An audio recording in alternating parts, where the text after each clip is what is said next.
இப்போ நம்ம பார்க்க போகிற quadratic expression ax² - bx + c. இந்த குவாட்ரேட்டிக் எக்ஸ்பிரஷனில் சைன்ஸ் வந்து டிஃப்ரெண்ட்டாக இருக்குது. தட் மீன்ஸ் எக்ஸோட கோஎஃபிஷியன்ட் மைனஸில் இருக்குது. இந்த மாதிரி மைனஸ் ப்ளஸ் கலந்து இருக்கிறப்ப நமக்கு கிடைக்கிற ப்ராடக்ட் ஏசி வந்து ப்ளஸில் தான் வரும். பட் சம் பி வந்து என்ன கிடைக்குது? மைனஸ் கிடைக்குது.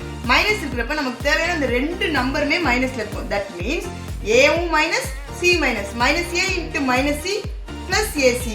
ஓகே, ஸோ அதோட சம்மு ரெண்டு நம்பர் மைனஸாக இருக்கப்போ அதை ஆட் பண்ணால் என்ன கிடைக்கும்? ரெண்டையும் ஆட் பண்ணி நெக்ஸ்ட்டு அந்த மைனஸ் சைன் அப்படியே போடணும். ஸோ சம் வந்து மைனஸில் இருக்கும். எக்ஸாம்பிள் பார்க்கலாம். x² - 7x + 10.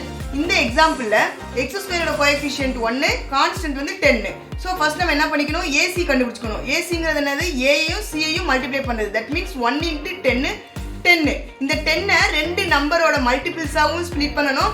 அந்த ரெண்டு நம்பரை ஆட் பண்ணால் நமக்கு என்ன கிடைக்கணும்? -7 கிடைக்கணும். அதான் ரொம்ப முக்கியம். -7 கிடைக்கணும். ஒரு நம்பருக்கு மைனஸ் வரணும், ஆனால் ப்ராடக்ட் வந்து ப்ளஸில் இருக்குது அப்படின்னா நமக்கு தேவையான ரெண்டு நம்பருமே மைனஸ் இருக்கணும். தட் மீன்ஸ் -1 × -10 தட் இஸ் +10, -1 -10 ரெண்டையும் ஆட் பண்ணுறப்போ -11 கிடைக்கும். ஓகேயா? ஸோ -1 × -10ன்ற காம்பினேஷன் எழுதுனா நமக்கு வந்து -11 கிடைக்குது. ஆனால் நமக்கு தேவையானது -7. ஸோ இந்த காம்பினேஷன் ராங்கு. நெக்ஸ்ட்டு 2ஓட மல்டிபிள்ஸாக எழுதலாம். -2 × -5. இது ரெண்டையும் மல்டிப்ளை பண்ணுறப்ப என்ன கிடைக்கும்?